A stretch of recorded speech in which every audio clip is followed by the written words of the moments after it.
Hi friends, সবাই কেমন আছো? আশা করছি ভালো আছো। আমি চলে এসেছি একটা ছোট্ট ভিডিও নিয়ে। আমার লাইফে এটা হচ্ছে প্রথম ভিডিও, তাই আমি আমার বাবার ভক্ত, তাই সবচেয়ে আমার ফার্স্ট ব্লগটা আমি আমার বাবাকে দিয়েই চালু করলাম। হয়তো এবার তোমরা আস্তে আস্তে আমার কিছু কিছু ব্লগ দেখতে পারবে, ভিডিও তোমাদের শেয়ার করব। তাই আমি আমার একটা ছোট্ট ভিডিও দিয়ে শেয়ার করছি যে নীল ষষ্ঠীর দিন বাবার নাম করে হর হর মহাদেব।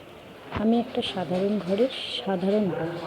আমি জানি না ভিডিওয়ে কীভাবে কথা বলতে হয়, ভিডিও কীভাবে করতে হয়, এডিটিং করতে আমি কিচ্ছু জানি না, নাথিং।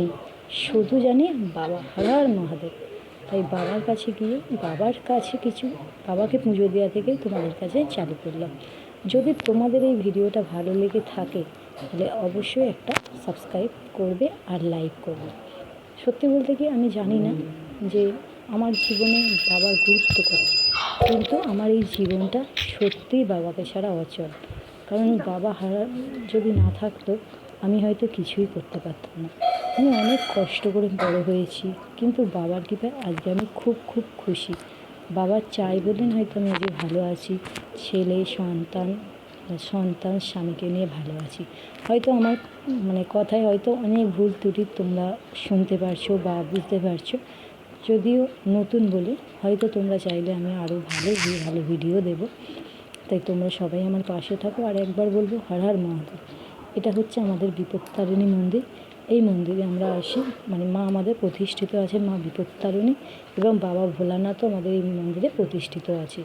তাই আমরা প্রত্যেকটা বাবার বারে উপোসের দিন আমরা এই মন্দিরে যাই, গিয়ে পুজো দেওয়া হয়। আর আমিও তাই চলে এসেছি বাবার কাছে আর জল ঢালতে। এই ছোট্ট একটা ভিডিও আমি তোমাদের সাথে শেয়ার করছি। তোমরা সবাই আমার পাশে থেকো, ভালো থেকো আর সুস্থ থেকো, আর ভিডিওটা পুরোটা দেখতে থাকো।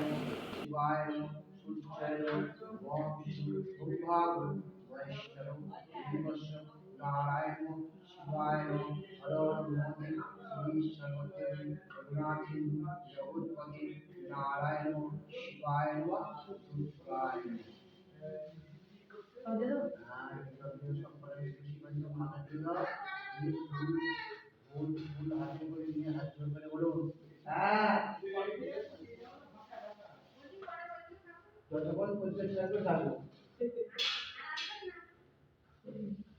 যতক্ষণ পর্যন্ত থাকবে ততক্ষণ থাকবো।